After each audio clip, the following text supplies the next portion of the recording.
How y'all doing tonight? Sorry it took me a second to waddle my pointy-toed ass up here.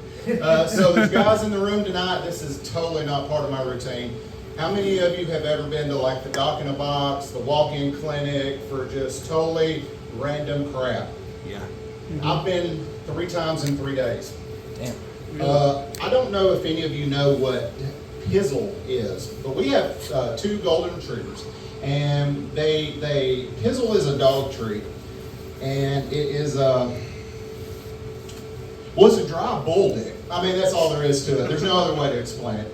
And apparently my wife found a pack where the bull had been taking Viagra before he was slaughtered. Oh, shit. So she calls me in there to hack, because she knows I'm good at hacking. Anyway, and so the knife slipped and I cut my finger, and that was a fun story to go tell the walk-in clinic that I was cutting dick, and then I cut myself. Anyway, so long story short, fuck Pizzle.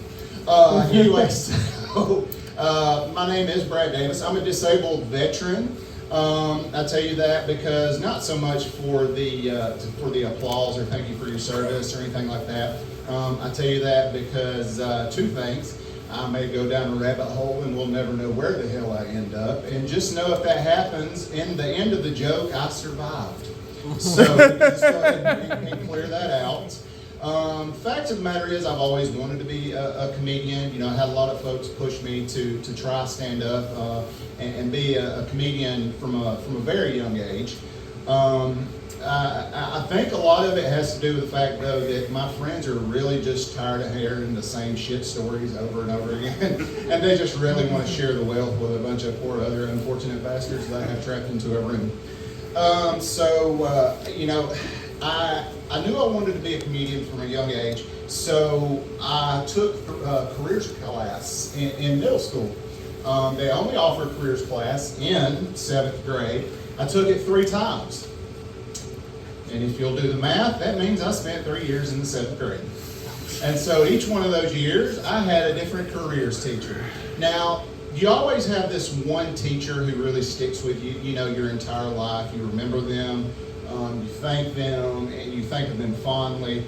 I remember this teacher, will not be named, but she was one of those teachers who, you know, you can't help but think, like, why weren't teachers fucking students like they are now?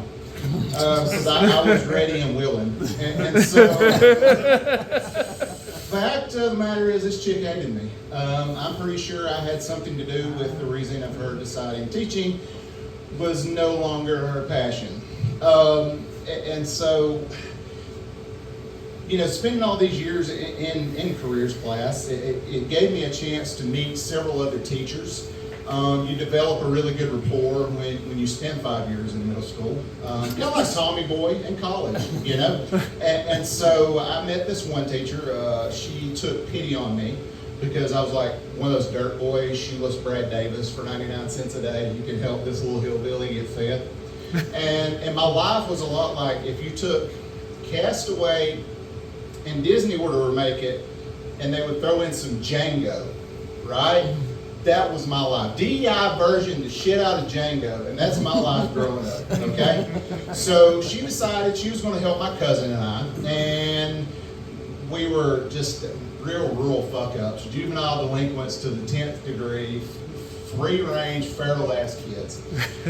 So she decided she was going to get the neighborhood watch boys to come over and do some clearing of the wood line.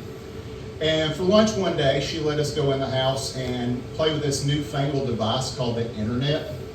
And being little horny teenagers back in the days when we still paid for porn and water was free, we did the only natural thing a 13-year-old boy would do. We went in search of good quality smut.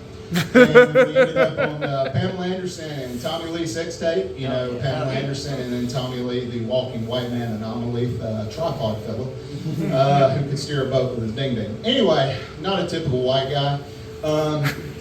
We ended up stumbling upon this and committing it to memory, and then the next day we learned a very simple truth that all men of age know these days, and we asked our best friends to do it, clear our fucking browser history. So that's all the time I have tonight. Thank you guys. I appreciate it. Y'all take care. Yeah.